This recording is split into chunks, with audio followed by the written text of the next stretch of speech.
Dhami cabinet की बड़ी बैठक आज। बैठक में 18 से ज्यादा रखे जा सकते हैं प्रस्ताव। सीएम धामी की अध्यक्षता में होगी बैठक। आज बीजेपी सांसद महेंद्र भट्ट जाएंगे बड़कोट, तिरंगा यात्रा में होंगे शामिल। उपराड़ी ग्राम पंचायत में महेंद्र भट्ट होंगे शामिल।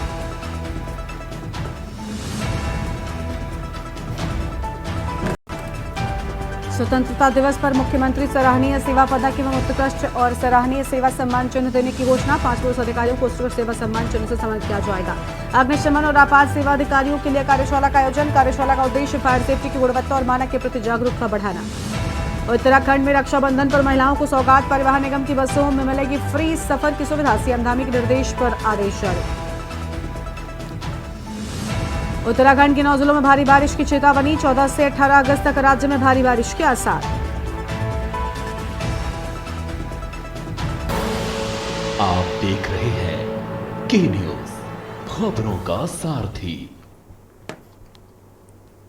नमस्कार, आप देख रहे हैं के न्यूज इंडिया। मैं हूं आपके साथ गरिमा वाजपेयी और अहम खबर से बुलेटिन की शुरुआत करते हैं। देहरादून से बड़ी जानकारी आपको बताते हैं, जहां पर धामी कैबिनेट की आज बैठक होगी और आपको बता दें कि सीएम धामी की अध्यक्षता में होगी बैठक। बड़ी खबर आपको हम बता रहे हैं।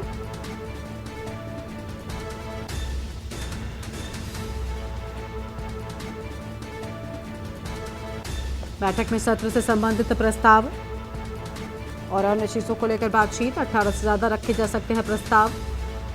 दैनिक वेतनभोगी संविदा व वर्क चार्ज कर्मचारियों के नियमितीकरण। अग्निवीरों को सरकारी नौकरी में आरक्षण का प्रस्ताव।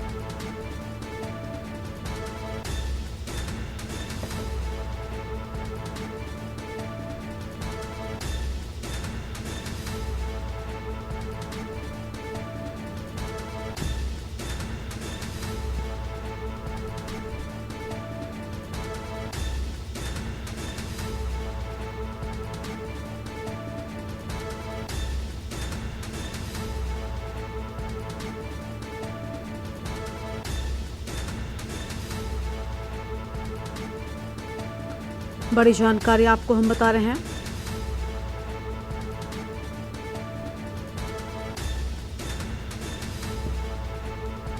सीएम धामी की अध्यक्षता में होगी बैठक।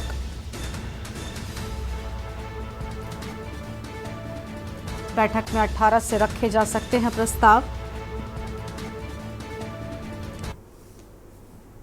अब आगे बढ़ते हैं खबरों की ओर और अगली बड़ी जानकारी का रुख कर लेते हैं। अगली बड़ी जानकारी आपको हम बताते हैं उत्तरकाशी से, जहां पर आज बीजेपी सांसद महेंद्र भट्ट जाएंगे बड़कोट। यमुना घाटी भ्रमण कर दोपहर 12 बजे पहुंचेंगे बड़कोट। तिरंगा यात्रा में कार्यकर्ताओं के साथ करेंगे प्रतिभाग और उपराड़ी ग्राम पंचायत में महेंद्र भट्ट होंगे शामिल।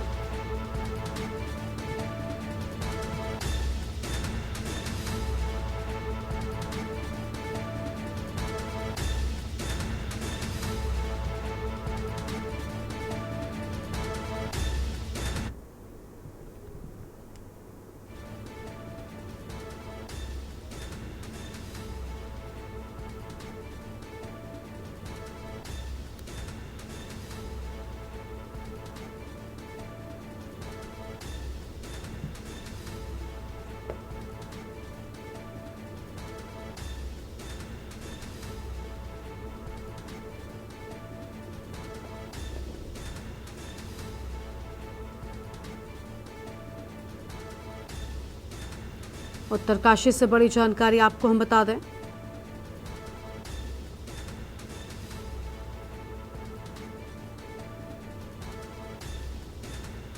बीजेपी सांसद महेंद्र भट्ट जाएंगे बड़कोट।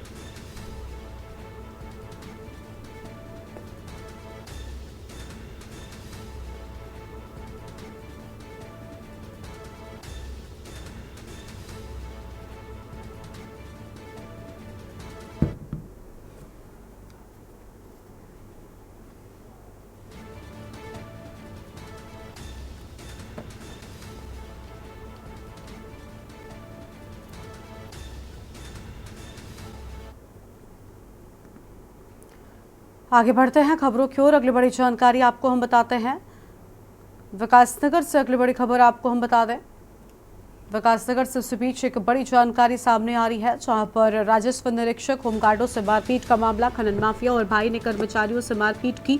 अवैध खनन से रोकने की कार्रवाई के दौरान हुई घटना। वर्दी फाड़ने और उतारने की खनन माफियाओं को दी धमकी। हरिपुर और बाढ़वाला के बीच यमुना नदी का मामला। पुलिस ने आरोपियों के खिलाफ मुकदमा दर्ज किया है। सरकारी कार्य में बाधा पहुंचाने के खिलाफ मुकदमा दर्ज। मारपीट और धमकी देने सहित धाराओं में मामला दर्ज किए जाने की बात सामने आई है।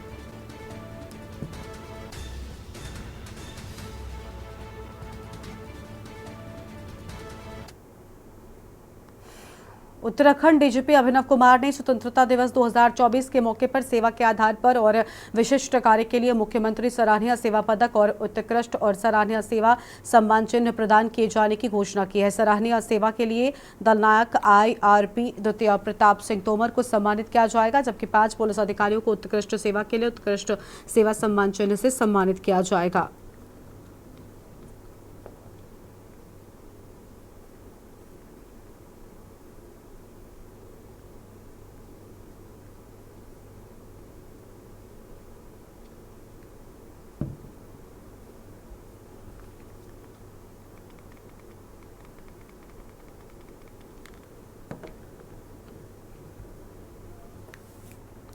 प्रधानमंत्री नरेंद्र मोदी के हर घर तिरंगा अभियान कार्यक्रम को भारी जन समर्थन मिल रहा है। देहरादून की मसूरी विधानसभा में भाजपा के द्वारा विशाल तिरंगा यात्रा निकाली गई है। कैबिनेट मंत्री गणेश जोशी और आपको बता दें कि भाजपा के प्रदेश अध्यक्ष महेंद्र भट्ट ने संयुक्त रूप से इस तिरंगा यात्रा का शुभारंभ किया है।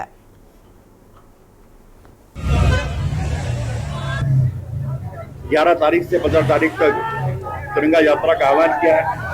आज मसूरी विधानसभा की तिरंगा यात्रा का शुभारंभ प्रदेश के प्रदेश अध्यक्ष माननीय भट्ट जी यहाँ पर द्वारा कैब किया है। जिस प्रकार से उत्साह दिखाई दे रहा है, सैकड़ों की संख्या में युवा यहाँ पर हैं, इस बात का प्रतीक है कि तिरंगे का सम्मान हर भारतवासी करता है और तिरंगा हमें एक सूत्र में बंधने की प्रेरणा भी देता है। और जिस प्रकार से उत्साह दिखाई दे रहा है, जहां भारतीय जनता पार्टी के कार्यकर्ता इसमें प्रतिभाग कर रहे हैं, आम जनमानस भी इसमें अपना सहयोग दे रहा है और ये भविष्य भारत के लिए एक बहुत बड़ा संकेत है। तिरंगा यात्रा या अभियान के रूप में आज पूरे देश में मनाई जा रही है। प्रधानमंत्री का आह्वान है कि हर घर तिरंगा, हर व्यक्ति, भारतवर्ष का एक एक नागरिक अपने घर के ऊपर 15 तारीख तक प्रत्येक घर में तिरंगा लगे। इस आह्वान के साथ हम हर तिरंगा यात्रा युवा मोर्चा का प्रारंभ किया। उसमें हमारे इस क्षेत्र के हमारे विधायक हैं, हमारे प्रदेश के मंत्री हैं। इस कार्यक्रम में प्रत्येक विधानसभा कार्यक्रम हो रहा है। आज पूरे राज्य के अंदर आज कल दोनों दिन तिरंगा यात्रा का।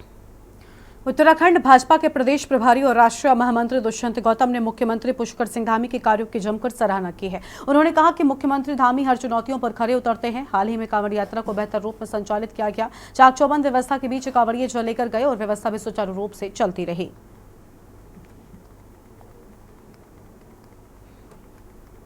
देखिएगा, तकरीबन चर्चा उस पर हो चुकी है और जब भी हरी झंडी ऊपर वालों की मिलेगी, ऊपर वालों के बैठकर जो भी वो निर्णय करेंगे उसको लागू किया जाएगा।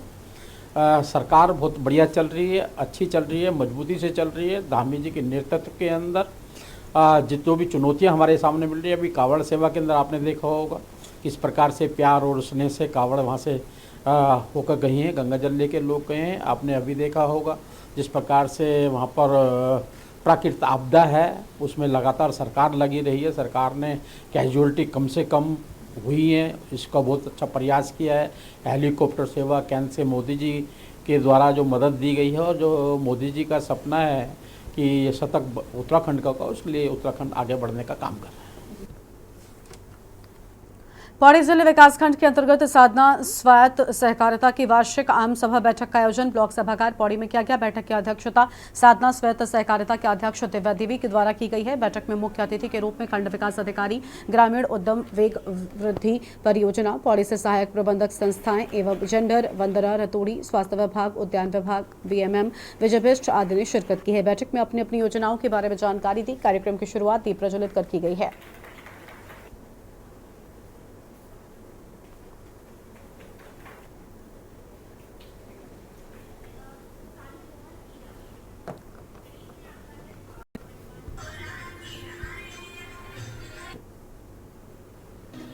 आज साधना क्लस्टर लेवल फेडरेशन की वार्षिक आम सभा बैठक का आयोजन किया गया है।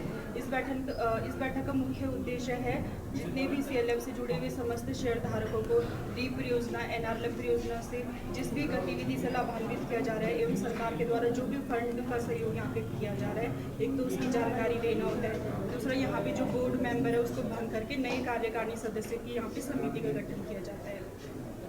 तो आज पौड़ी में आपने रोजगार की बात कर सकती हैं। एक तो यहाँ पे अल्ट्रा फोर गतिविधि के माध्यम से यहाँ पे सदस्यों को लाभान्वित किया गया है। और हमारे यहाँ पे ब्लॉक में पहली बार जब से हमारे समूह संगठन बने हैं तो पहली बार आज हमारे यहाँ पे आम सभा बैठक रखी गई है, जिसमें कि सभी महिलाओं द्वारा यहाँ पे प्रतिभाग किया गया है। वैसे तो ब्लॉक में और हमारे जो फेडरेशन की मीटिंग है वो महीने महीने पे होती रहती है, जिसमें कि हम लोग हर महीने प्रतिभाग करते रहते हैं। पर जो आम सभा बैठक है जिसमें कि प्रत्येक महिला यहाँ पे भाग ले सकती है, तो वो आज पहली बार हमारे 2018-19 से जो हमारे समूह संगठन बने हैं वो आज पहली बार समूह की महिलाओं को यहाँ पे प्रतिभाग करने का मौका मिला है, जो कि आम सभा बैठक रखी गई है। तो हमें बहुत खुशी हुई है कि सभी महिलाएं यहाँ पे उपस्थित हो रखी हैं और उनको जो भी परियोजनाएं, वैसे तो अलग अलग फेडरेशनों में ये स्टाफ रखे गए हैं जो जानकारी देते रहते हैं।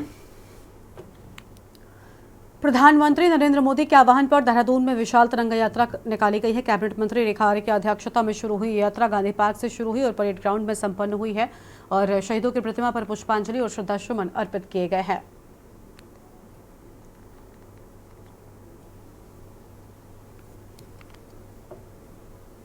बड़ा संदेश तो ये है कि यह हमारा तिरंगा झंडा हमारी आज़ादी का प्रतीक है और माननीय प्रधानमंत्री जी ने जब देश का अमृतकाल प्रारंभ हो रहा था, यानी कि 75वें स्वतंत्रता दिवस के अवसर पर अमृतकाल को किस प्रकार से माननीय प्रधानमंत्री जी के द्वारा देश के आह्वान में हर घर तिरंगा यानी कि अपनी आज़ादी के प्रतीक को अपने घरों के उच्च स्थान पर स्थापित करने की जो एक आह्वान किया था, उसी में ये तिरंगा यात्रा तब से प्रारंभ हुई है। निश्चित रूप से ये तिरंगा यात्रा आज देहरादून से लेके पूरे प्रदेश भर में और प्रदेश से लेके पूरे देश भर में 15 तारीख तक इसी प्रकार के युवाओं के द्वारा, महिलाओं के द्वारा, बच्चों के द्वारा, बुजुर्गों के द्वारा, मतलब देश प्रदेश का प्रत्येक नागरिक जो है वो तिरंगा यात्रा निकालते हुए अपनी भावना जो तिरंगा के प्रति है उसको व्यक्त कर रहा है। और यहाँ पर रुकते एक ब्रेक के लिए। आप देख रहे हैं के न्यूज, खबरों का सार। ब्रेक के बाद आप सभी का स्वागत है। मौसम विभाग ने उत्तराखंड के 9 जिलों में भारी बारिश की चेतावनी जारी कर दी है। इसके साथ ही 14 से 18 अगस्त तक भी राज्य में हल्की से मध्यम बारिश होने के आसार हैं। मौसम विज्ञान केंद्र देहरादून के निदेशक डॉक्टर विक्रम सिंह ने कहा कि मंगलवार को उत्तरकाशी, चमोली और बागेश्वर में बहुत भारी बारिश हुई है। देहरादून, टिहरी, रुद्रप्रयाग, हरिद्वार, पौड़ी और नैनीताल में भारी बारिश हो सकती है और ऑरेंज और येलो अलर्ट भी जारी कर लिया गया है।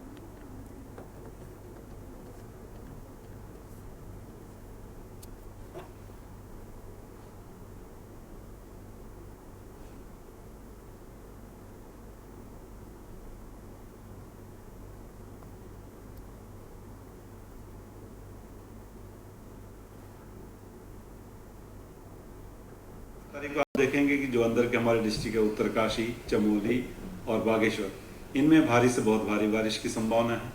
और जो बाकी गढ़वाल के डिस्ट्रिक्ट बच रहे हैं जिसमें कि रुद्रप्रयाग है, टेरी है, पौड़ी है, इधर देहरादून है या हरिद्वार भी है, तो इनमें भी भारी वर्षा जो है इक्का दुक्का जगहों में इनमें भी भारी वर्षा रहेगी। कुमाऊं रीजन को और डिस्ट्रिक्ट में बात करें तो नैनीताल में संभावना है कि वहाँ पे भी एक आध स्टेशन भारी वर्षा उसमें आ सकती है। भारतीय मानक ब्यूरो देहरादून की ओर से उत्तराखंड अग्निशमन और आपात सेवा अधिकारियों के लिए एक कार्यशाला का आयोजन किया गया। ये कार्यशाला भारतीय मानक, अग्नि निवारण और रोकथाम के साथ ही फायर सेफ्टी उपकरणों से संबंधित भारतीय मानकों पर केंद्रित थी। कार्यशाला का प्रमुख उद्देश्य आपको बता दें कि यहाँ पर सुरक्षा के उपकरणों की गुणवत्ता और मानक के प्रति जागरूकता बढ़ाना था।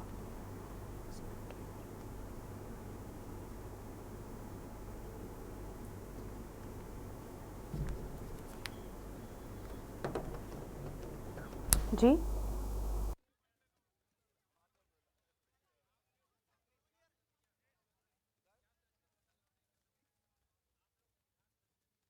मानक स्थापित हैं और जो भी चैलेंजेस हैं उनके बारे में एक चर्चा हमने विस्तृत तौर पे करी और ये जाना कि काफ़ी हद तक जो भारतीय मानक है उनका अनुपालन फायर सर्विस डिपार्टमेंट कर रहा है। ये आज BIS के द्वारा हमारे यहाँ एक अवेयरनेस प्रोग्राम जो कि फायर और इमरजेंसी सर्विसेज से रिलेटेड था स्पेसिफिकली कि क्या स्टैंडर्डाइजेशंस हैं जो कि यूज़ होने चाहिए, चाहे जो सामान हम खरीदते हैं या जो इंस्पेक्शंस पे हमारे लोग जाते हैं और बिल्डिंग्स मतलब फायर NOC प्रोवाइड करते हैं, तो उसमें क्या चीज़ें देखनी चाहिए और BIS ने क्या मानक अडॉप्ट किए हुए हैं और क्या मानक इस संबंध में सभी लोगों को आज जो है BIS द्वारा ये एक दिवसीय प्रोग्राम था जिसमें हमारे सारे जनपदों के CFOs और FSOs और LFM और ऑफिस में जो हमारा स्टाफ कार्यरत रहता है उनको हमने हाइब्रिड माध्यम से कुछ को फिजिकली यहाँ बुलाया और आपदा के दृष्टिगत जो पहाड़ के जिले हैं उनको जो है ऑनलाइन इस ट्रेनिंग में शामिल कर। देवभूमि उत्तराखंड में मानसून की भारी बारिश ने जगह जगह पर तबाही मचाई है। आलम यह है कि राज्य की 70 से ज्यादा सड़कें बंद हैं। वहीं प्रदेश में भारी बारिश से मुश्किलें जो हुई हैं वो थमने का नाम नहीं ले रही हैं और इस दौरान प्रदेश के अलग अलग क्षेत्रों में भूस्खलन से भी मुसीबत बढ़ गई है। एक और 4 धाम को जोड़ने वाले प्रमुख हाईवे जगह जगह भूस्खलन के चलते बाधित है, तो वहीं टेरी के गाँव में भूस्खलन के बाद 35 परिवारों को अपना घर भी छोड़ना पड़ गया है। ये रिपोर्ट देखिए।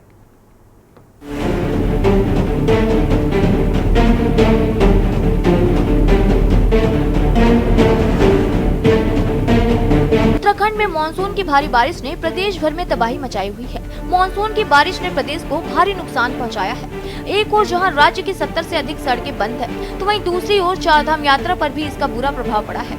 दूसरी ओर राज्य में भी जनहानि का भारी नुकसान हुआ है। वहीं सरकार का कहना है कि बंद पड़े मार्गों को खोलने का प्रयास जारी है। जल्द ही 4 धाम यात्रा समेत प्रदेश के अन्य मार्गों को भी सुचारू किया जाएगा। वहीं विपक्ष का आरोप है कि समय रहते यदि सरकार ने तैयारी की होती तो लोगों को इतनी परेशानियों का सामना न करना पड़ता। 31 तारीख को बहुत भारी वर्षा हुई थी रुद्रप्रयाग क्षेत्र में। उसमें केदारनाथ धाम का जो रास्ता है, पैदल रास्ता भी, और जो सोनप्रयाग से गौरीकुंड के बीच का रास्ता NH जो है वो भी काफ़ी क्षतिग्रस्त हुआ था। तो माननीय मुख्यमंत्री जी के निर्देश में हम लोग साइट पे भी गए थे, वहाँ पे पूरी टीम के साथ गए थे। उसमें 4 मेजर पोर्शन है जो डैमेज हुआ है और जो वॉश आउट हुआ है एक तरह से, और 150 मीटर का एक मेजर पोर्शन है जो NH का पोर्शन है, वो वहाँ से पूरी सड़क वॉश आउट हो गई है। और उसके बाद सोनप्रयाग से आगे जाके गौरीकुंड से पहले 2 और पोर्शन में वॉश आउट हुआ है। इसके अलावा जो पैदल रास्ता है जो गौरीकुंड से केदारनाथ धाम को जो जाता है, उसमें 29 जगह पे रोड खराब हुआ था, बंद हुआ था। वायनाड में जो अभी इतनी भयंकर आपदा आई, खुद इनके युवराज को 2 दिन बाद याद आता है कि हमें वायनाड जाना चाहिए। उन समय तक वहां पर राष्ट्रीय स्वयंसेवक के लोग वहां पर राहत का कार्य से लेकर लोगों को खाद्य सामग्री उपलब्ध कराने का कार्य कर रहे थे, और इनके युवराज को जो चांदी का चम्मच लेकर पैदा हुए हैं उनको 2 दिन बाद याद आता है कि मुझे वायनाड के दौरे पर जाना चाहिए, और वो इस तरीके के बेफिजूल के जवाब दे रहे हैं, शोभा नहीं देता है। देखिए, चाहे बाड़िया भूगर्भ संस्थान हो, चाहे जियोलॉजिकल सर्वे की रिपोर्टें देख लीजिए, चाहे पर्यावरण विदों की चिंता देख लीजिए, चाहे उत्तराखंड के विपक्ष और सामाजिक संगठनों की चिंता देख लीजिए, हमेशा से कहते आए हम कि यहाँ की जो पर्यावरणीय संवेदनशीलता है, जो हिमालयी भूगर्भीय संवेदनशीलता है, उसका ध्यान रख कर के ही विकास होना चाहिए। और अगर आप मनमाना विकास करेंगे, आप मनमाने तरीके से पहाड़ों का कटान करेंगे और प्रोटेक्शन के काम नहीं करेंगे, तो आप देख लीजिए जो हालात इस समय आपदा में है। वहीं एक ओर जहां राज्य में आपदा के मुद्दे पर सियासत गर्मा गई है, तो वहीं दूसरी ओर संसद में भी आपदा के मुद्दे पर जमकर हंगामा हुआ है। दरअसल कांग्रेस सांसद रंजीत रंजन ने संसद में प्रकृति और हिमालय के दोहन पर चिंता जाहिर की है। उन्होंने घटते वन क्षेत्र और पहाड़ों में विकास के नाम पर हो रहे विनाश पर चिंता जताई है। वहीं राज्य में अब इस मुद्दे पर विपक्ष हमलावर हो गया। आज अगर हम देहरादून की बात करें, जगह जगह निर्माण कार्य चल रहे हैं। आज से 2 साल बाद देहरादून की जो तस्वीर है वो पूरी तरह से बदल जाएगी। आप चारों तरफ अपनी नज़र घुमा कर देखिए, जिस तरह के गगनचुंबी इमारतें यहाँ बन रही हैं वो बिल्कुल उत्तराखंड के लिए मुफीद नहीं है। और तो और मैं ये कहना चाहूँगी कि संवेदनशीलता जो 8 के 8 सांसदों में दिखनी चाहिए। 5 यहाँ से लोकसभा सांसद 15 साल से चुने जा रहे हैं, यहाँ 3 राज्यसभा सांसद हैं, यहाँ नगर निगम देहरादून की अगर हम बात करें तो 15 साल से उस पर भाजपा का कब्जा है, लेकिन हमारी स्थिति बद से बदतर होती चली जा रही है। आप देख लीजिए ना, आप किस तरह के सांसद हम लोग भेज रहे हैं वहाँ पर, संसद में किस तरह के सांसद भेज रहे हैं जो हमारी स्थिति को वहाँ पे सही तरीके से नहीं रख पा रहे हैं।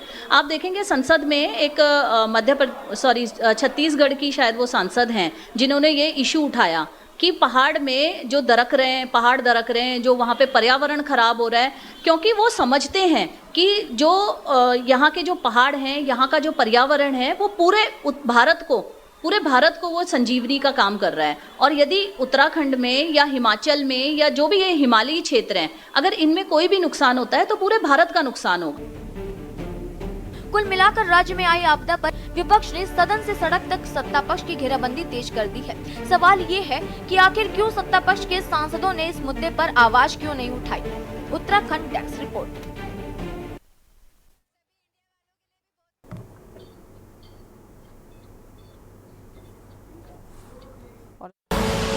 आप देख रहे हैं के न्यूज, खबरों का सारथी।